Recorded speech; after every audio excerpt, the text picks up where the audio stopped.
precisa livrar-se do seu pecado.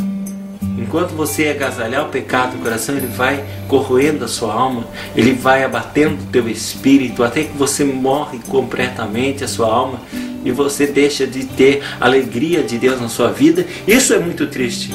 Isso é muito triste para o ser humano. Então é necessário que o ser humano, como pessoa, como alguém que teme a Deus, é necessário que ele busque a presença de Deus, se alimente da palavra de Deus e tenha o seu coração repleto da glória. Deus dá a condição ao homem de fazer grandes coisas. Nós vemos Nimrod, um homem conhecido na Bíblia como frecheiro, alguém que tinha ousadia para fazer coisas extraordinárias, e ele conseguiu, através da sua persuasão, através da sua capacidade de liderança, a juntar todo o povo para um projeto único. Ele disse que esse projeto faria a diferença dessa nação, faria a diferença, marcaria a sua época e faria dele um grande líder para toda a história. Nós temos por toda a história, nós temos uma segurança em Deus, que é Cristo Jesus. Mas para Adão, se nós pegarmos a história de Adão, o princípio da criação de Deus, nós vemos Deus colocando o homem no jardim do Éden, dando instruções para ele, dizendo: de toda árvore comerá, mas a árvore que está no meio do jardim, dela não comereis. Ele foi rotulado como homem segundo o coração de Deus.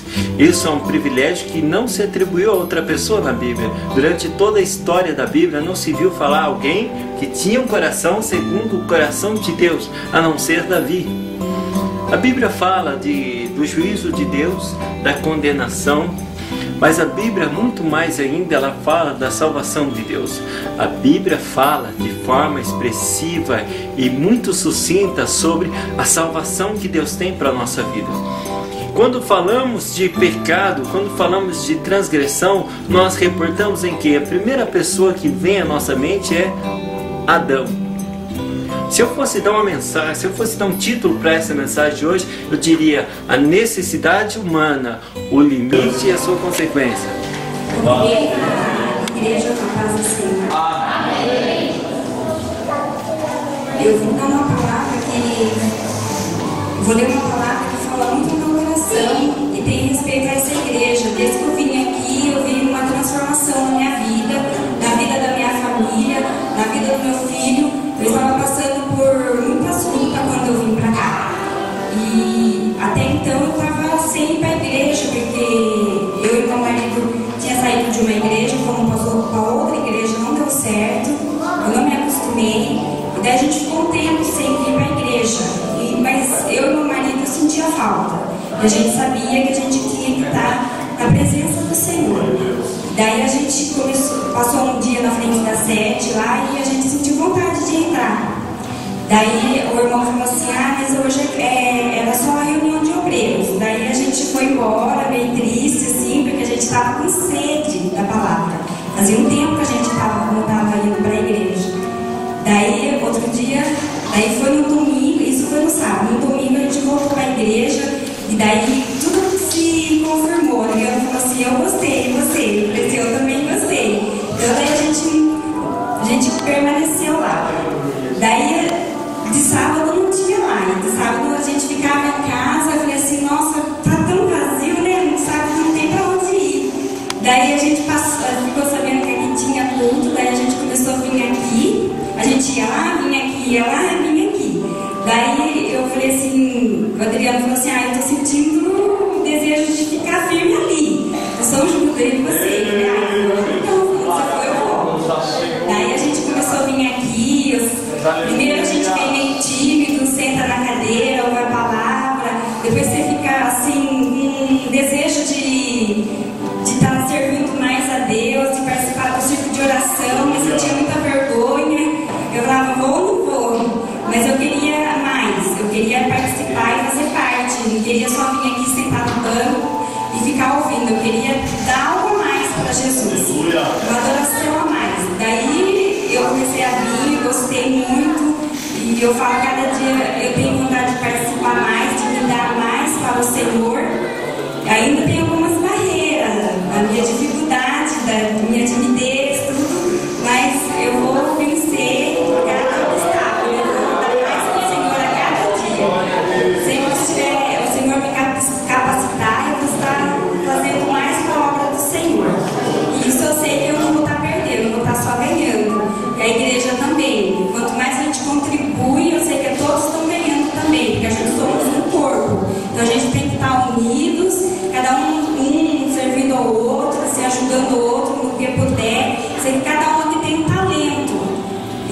vem cada um com talento. Então, a gente só tem que parar e falar assim, eu gosto mais de fazer isso, eu tenho um dom mais para esse lado. Então, a gente tem que se entregar, sem medo. Né? Porque às vezes, muitas vezes a gente gosta de se incomodar, ficar em casa, tudo, mas a gente não pode ficar só assim, porque daí a gente não vai estar crescendo, né? Então eu queria ler a palavra de 1 João, versículo Deus e amor. Devemos amar a Deus e aos nossos irmãos.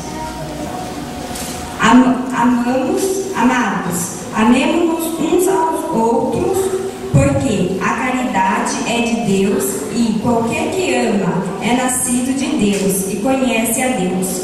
Aquele que não ama não conhece a Deus, porque Deus é caridade. Nisto se manifestou a caridade de Deus para convosco, que Deus enviou seu Filho unigênito ao mundo para que por ele vivamos. Nisto está a caridade, não em que nós tenhamos amado a Deus, mas em que Ele nos amou a nós e enviou seu Filho para propiciação pelos nossos pecados. Amados, se Deus assim nos amou, também nós devemos amar uns aos outros. Ninguém jamais viu a Deus se nos amamos uns aos outros. Deus está em nós e em nós é perfeita a sua caridade. Nisso conhecemos que estamos nele e ele em nós, pois que nos deu do seu Espírito. E vimos e testificamos que o Pai enviou seu Filho para Salvador do mundo. Qualquer que confessa a Jesus, o Filho de Deus, Deus está nele e ele em Deus. E nós conhecemos e cremos no amor que Deus nos tem. Deus é caridade, e quem está em caridade está em Deus, e Deus nele. Nisto é perfeita a caridade para convosco, para que no dia do juízo tenhamos confiança, porque qual ele é, somos nós também neste mundo.